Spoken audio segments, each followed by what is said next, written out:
बोलो यीशु मसीह की जय। मैं प्रोफेट सुमनदीप और आपका स्वागत है बिशप अमरदीप मिनिस्ट्री में। प्रभु आपको ब्लेस करे और आप आशीष तो प्रभु यीशु मसीह के नाम से। वो नाम जो सब नामों से ऊंचा नाम है वो नाम है प्रभु यीशु मसीह का नाम।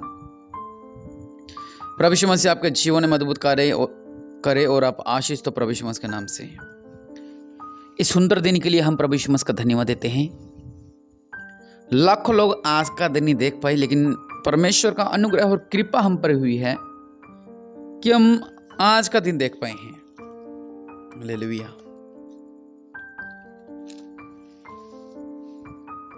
इसलिए प्रभु को धन्यवाद दें। और आज हमारे पास एक टॉपिक है। बहुत से लोग मुझसे प्रार्थना करवाते हैं, इसलिए मैंने सोचा उस कार्य के लिए प्रार्थना की जाए। क्या आप भी बुरे विचार से परेशान हैं? बोलो हालेलुया। हालेलुया का मतलब होता है कि परमेश्वर की महिमा, परमेश्वर की स्तुति, परमेश्वर की आराधना होती रहे। आमीन का मतलब होता है इसी तरह ही हो। हालेलुया। आज का हमारा पॉइंट है, क्या आप भी बुरे विचार से परेशान हैं? क्या आप भी पाप की गुलामी में फंस रखे हैं? क्या आप भी पाप में गड़े हुए हो?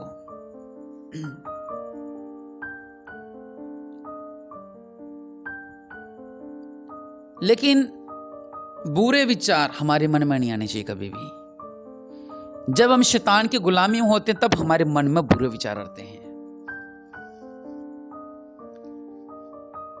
और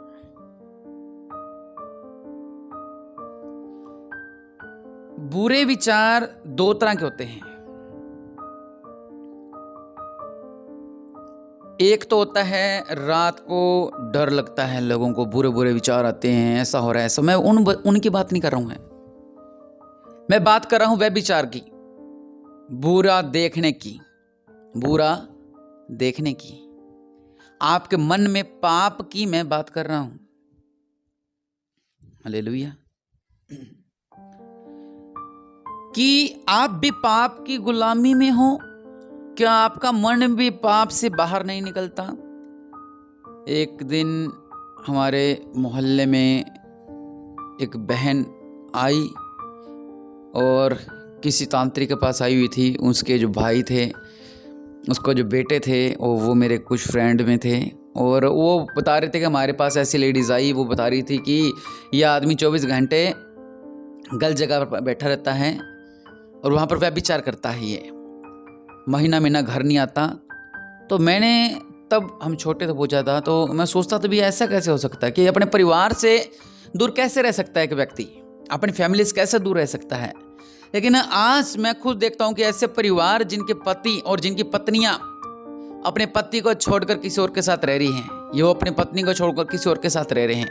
यहाँ तक कि कुछ चर्च के मैंने लीडर भी देखे हैं, कुछ चर्चों के, जो अपनी पत्नी को तलाक देकर दूसरी औरत के साथ रह रहे हैं और उनसे शादी कर लिया, अभी उनको तलाक नहीं हुआ है।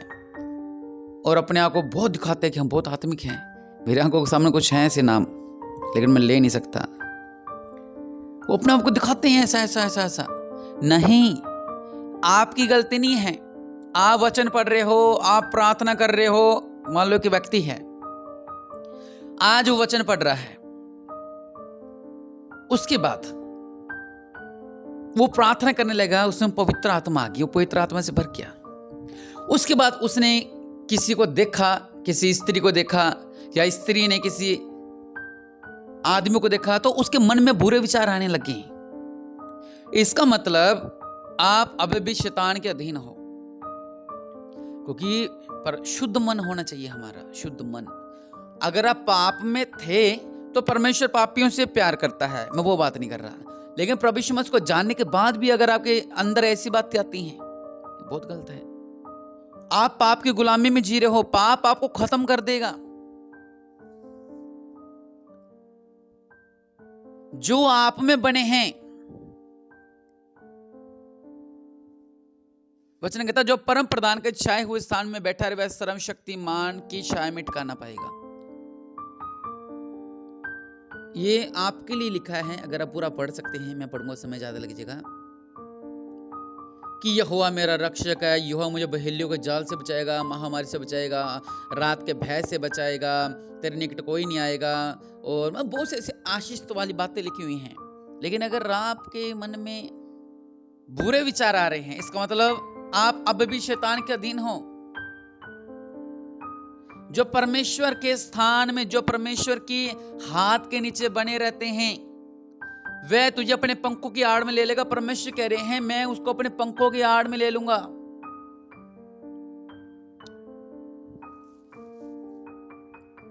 शैतान इस्तेमाल ना करे आपको। शैतान आपको इस्तेमाल कर रहा है, आपको पता नहीं लग रहा कि शैतान इस्तेमाल कर रहा है।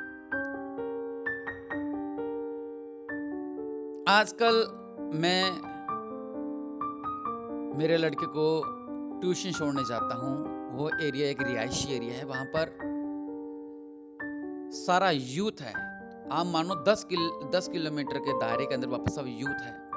पीजी बनी हुई है और वहाँ पर रेस्टोरेंट बने हुए हैं और बहुत कुछ है वहाँ पर। लाइब्रेरी बनी हुई है वहाँ पर और वीज़ा लगने की मतलब बहुत कुछ बना है वहाँ पर। आप रात को जब मर्जी जाके देख लेना, वहाँ पर यूथ मिलेगा आपको। और मैं वहाँ से सिर्फ 30 सेकंड में उस एरिया से निकलता हूँ, तो वहाँ पर कपल इतने आपको मिलेंगे पार्कों के अंदर बैठे हुए और जो रोड पे चलते हुए। घर वालों को बोलते हैं हम तो पढ़ने जा रहे हैं, हम लाइब्रेरी जा रहे हैं। और लाइब्रेरी को कुछ लोग एड्रेस गलत बता देते हैं ताकि मेरे घर वालों को पता ना लगे। मतलब बहुत सी ऐसी बातें मैंने देखी वहाँ पर। और दूसरी बात ये कि वो एरिया पूरा शैतान के अंडर में आ रखा है, क्योंकि वहां मैंने ऐसे ऐसे कैफे देखे जिनके ब्लैक शीशे हैं। वहां पर इतने मैंने चाय वाले देखे हुए हैं जो चाय की रेडी लगाते हैं, लेकिन वहां पर करोड़ करोड़ रुपए उन्होंने चाय की दुकान पर लगा रखा है, बताओ, लेकिन ब्लैक शीशे हैं। बर्गर वाले ने ब्लैक शीशे लगा रखे हैं, वो ब्लैक शीशे नहीं है। क्या है वो? पाप है वो। कोई लड़का लड़की को घुमाने जा रहा है कि उसका परिवार वाले देखने लिए से ब्लैक शीशे से कवर कर रखा है।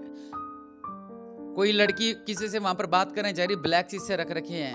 बात कहां पर होगी? यही तो बात होगी। पार्कों में तो बात नहीं कर सकते कुछ लोग, लेकिन ये कि वहां पर ब्लैक शीशे वहां पर चलते हैं। तो शैतान के जाल में वो फंस रखे हैं और शैतान उन्हें इस्तेमाल कर रहा है। लेकिन ये लोग इस बात को नहीं समझ पा रहे हैं। कुछ मसीह नौजवानों को मैंने वहां पर देखा जो इसके दलदल में फंसे हुए हैं। वहां पर लोग क्लास लगाने जाते हैं, लेकिन वहां पर पाप में फंसे हुए हैं वो लोग। देखिए, मैं आपसे साफ साफ 2 बातें कहना चाहता हूं। पहली बात, देखिए, अगर आप शैतान की गुलामी में रहोगे तो पाप में रहोगे और पाप का अंत नरक है। अगर आप प्रभु यीशु मसीह के संग रहोगे, प्रभु यीशु मसीह की गुलामी में रहोगे, तो उसका अर्थ है आशीषें ही आशीषें और आप स्वर्ग में जाओगे। बुरे विचार क्यों आते? आपको पता है बुरे विचार क्यों आते हैं?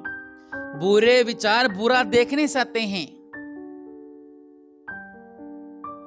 आज पवित्र आत्मा आकर पवित्र आत्मा मेरी राखी करे, लेकिन आप बुरा देखते हो। एक दिन कोई था भाई, उसके फोन की मैंने हिस्ट्री चेक की। मेरे से बहुत अच्छे से बात कर रहा था वो, अपने आप को थोड़ा ज्ञानी मतलब आत्मिक बता रहा था। मैं तेरा फोन देख सेकंड की मैंने उसकी हिस्ट्री चेक की, गूगल की हिस्ट्री चेक की। उसके अंदर उसने क्या देख रखा है? पाप ही पाप देख रखा है। एक दिन एक भाई था और मेरे फ़ोन में नेट नहीं था। मैंने उसको बोला मसीह की बात करूं उसकी। मैं 1 मिनट तेरा फ़ोन दे, मैंने गूगल पे कुछ सर्च करना है। अब मैंने गूगल खोला, उसके अंदर उसने क्या देख रखा? पाप ही पाप। उसने उसको क्लोज भी नहीं कर रखा। पाप ही पाप। बुरा विचार बुरा देखने से आते हैं। जब आप बुरा देखोगे, आप किसी स्त्री को देखोगे, आपका मन लुभाएगा उस स्त्री को देखकर कि मैं ऐसा करूं, मैं ऐसा करूं, मैं ऐसा करूं, मैं ऐसा करूं, मैं ऐसा करूं। वो आपको पाप की ओर लेके जाएगा। वो है पाप। बुरा देखने से आप व्यभिचार में फंसते हो। आप परमेश्वर से कहें कि परमेश्वर आप मेरी आत्मिक राखी करो। हाँ, मुझसे गलती हुई, हाँ मुझसे पाप हुए तो मुझे क्षमा करो।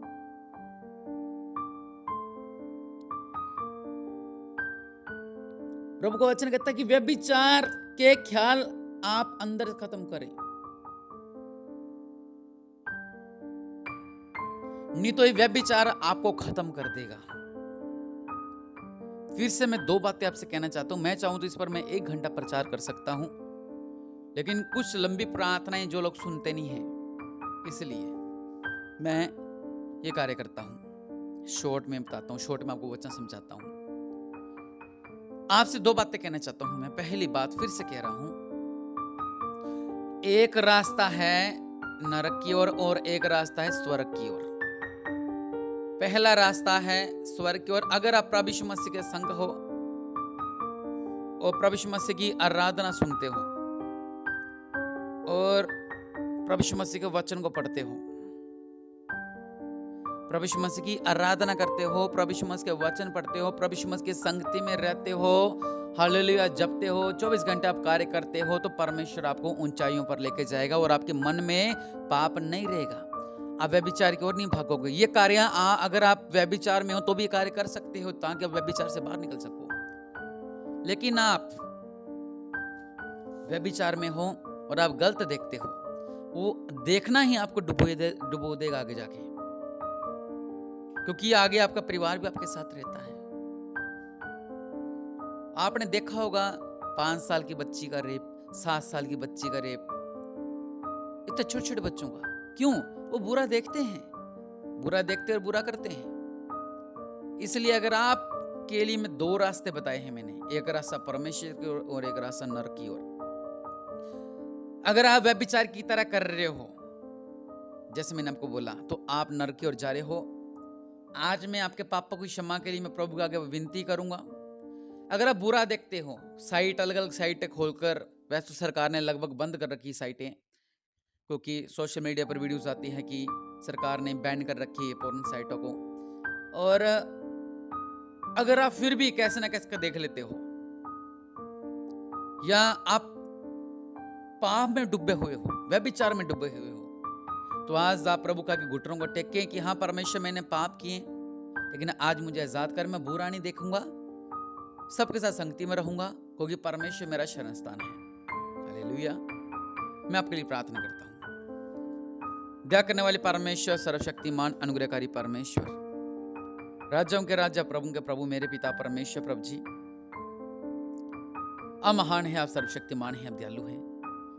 मेरे पिता परमेश्वर, प्रभु जी, जो लोग दलदल में फंसे हैं व्यभिचार की और बाहर निकलना चाहते हैं लेकिन वो निकल नहीं पा रहे हैं, आज परमेश्वर अपने हाथ को बढ़ाएं, उस दलदल से इन्हें बाहर निकालें। ये बिजनेस में लगे, अपने परिवार को संभालें, अपने बच्चों की केयर करें, अपने परिवार की केयर करें। इस दलदल से, इस गंदगी से बाहर निकले मेरे पिता। प्रभु जी इनका जीवन बदल जाए। इनके लिए जो अपने अच्छे मार्ग तय किए हैं उस मार्गों पर जा नहीं पाए। जो गिड़गिड़ाकर प्रार्थना करे, रो के प्रार्थना करे कि हाँ मैं व्यभिचार में फंसा हुआ हूं और आज मुझे व्यभिचार से बाहर निकालो, तो मैं भविष्यवाणी कर रहा हूं परमेश्वर आपके जीवन में अद्भुत कार्य करने जा रहे हैं और आप आजाद किए जा रहे हैं प्रभु यीशु मसीह के नाम से। मेरे पिता परमेश्वर, ये आपके रास्ते पर लगे। मेरे पिता परमेश्वर, ये आपकी बुराई से नहीं, इन्हें भलाई से जीत लो मेरे पिता। इनके अंदर जो बुराई है, ये अपनी बुराई के कारण ना फंसे, बल्कि आप अपनी भलाई से खींच लो मेरे पिता। आपको वचन कहता है, मैं तेरा शरण स्थान हूं, मैं तेरा गढ़ हूं, मैं तेरे संग रहूंगा, मैं तुझे महामारी से बाहर निकालूंगा, दलदल से बाहर निकालूंगा, मैं तेरे संग रहूंगा, मैं तेरा रक्षक रहूंगा। और परमेश्वर आज ये व्यभिचार से बाहर निकलने पाए, बुरे विचार से बाहर निकलने पाए प्रभु यीशु मसीह के नाम से। इस सारे शैतान के बंदर इनके शरीरों से हट, प्रभु यीशु मसीह के नाम से निकल जा।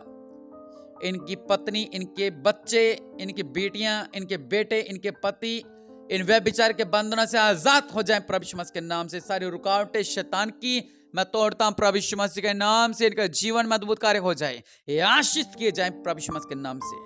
निश्चय परमेश्वर ने आपके जीवनों को बदल दिया है। फिर से पाप मत करना।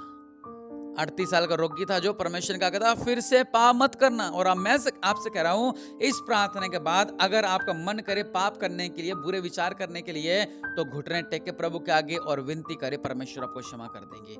लेकिन फिर से पाप मत करना। प्रभु आपको ब्लेस करे। आमीन।